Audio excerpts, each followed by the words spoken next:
Hello and welcome to EDSP 5280, Introduction to Autism Spectrum Disorders.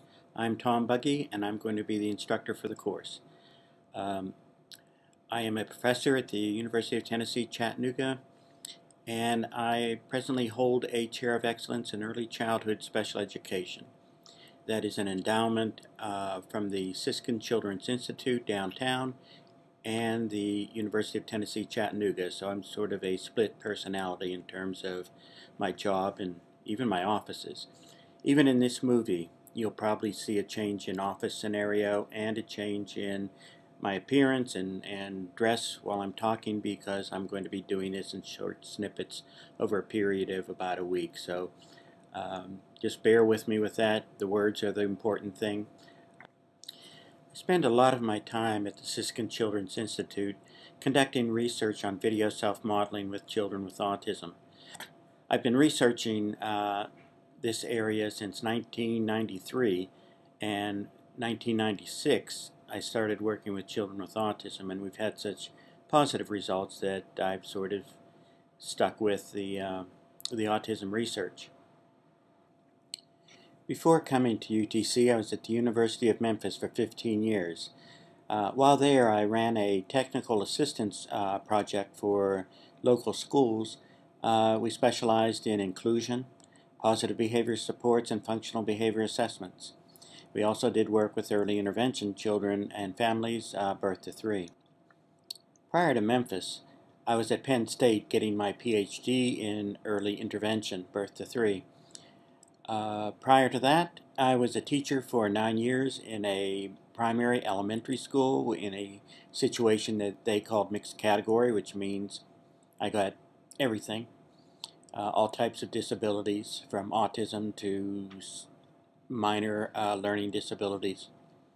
And before that, I was in Newfoundland, Canada, doing a very interesting job as a special service coordinator. So I developed programs, did the training, did assessments, did just about everything that needed to be done in special education, and I certainly learned more there than I probably have in any other situation.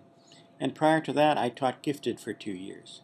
So my experience and career in special education goes back a long, long way, and I do have quite a few interesting stories to tell, and my experience is not I'm not short on that experience. The course is divided into 4 units. The first 3 will require a reaction paper following completion. In the reaction papers, I want you to do a summary and then present a critique or opinions about what it is that you read. The first unit is rather unique, and it's something the unit is something that you really can't capture in a textbook or any type of book. It deals with trying to develop an understanding or a simple empathy of what it is like to have autism. Very difficult to do, actually impossible to do, but we're going to try to come as close as we can. One of the required books for this course is The Strange Case of the Dog in the Nighttime by Mark Haddon. It's a really excellent little book, and it's a novel, and it's a murder mystery. It's about the murder of a dog, but it's written from the viewpoint of a young man with autism. The syllabus will direct you to readings and YouTube videos associated with this unit. A couple of them I want to point out to you. The first one is a long one. It's actually a 3-hour interview done with Temple Grandin.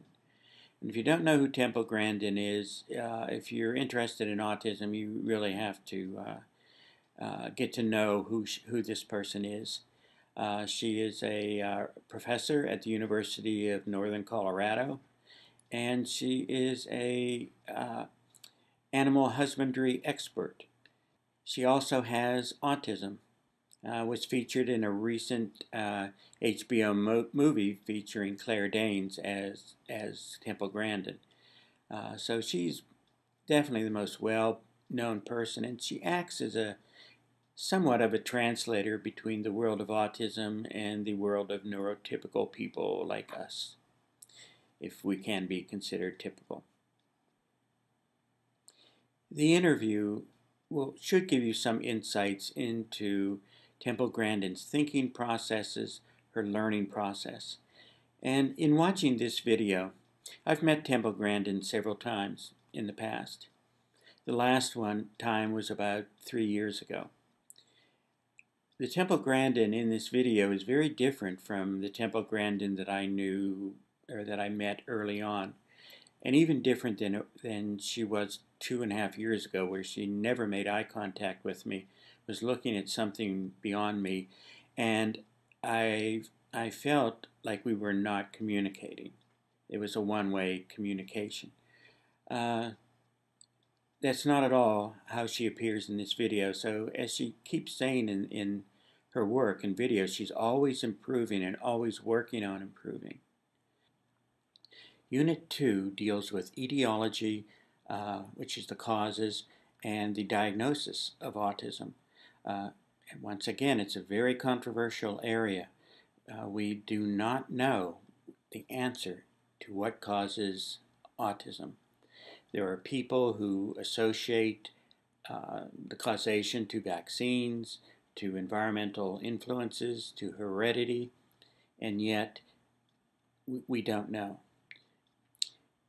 Recently, I heard an interview that was conducted with a professor at UCLA who had just completed a genetic study of one of the largest populations of children with autism that had ever been studied.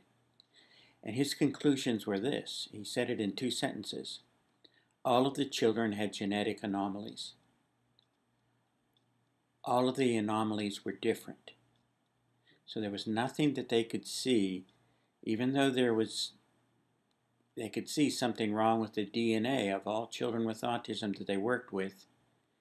There was no pattern. So again, the mystery continues. The next chapter, chapter 3, deals with families and how they cope with autism. I can't imagine any other disability affecting a family in the same way. For many of them, they are raising a child. The child's developing normally, hugging, showing us affection, and then rather suddenly, typically, the child stops. It's like the parents are being automatically, or all of a sudden,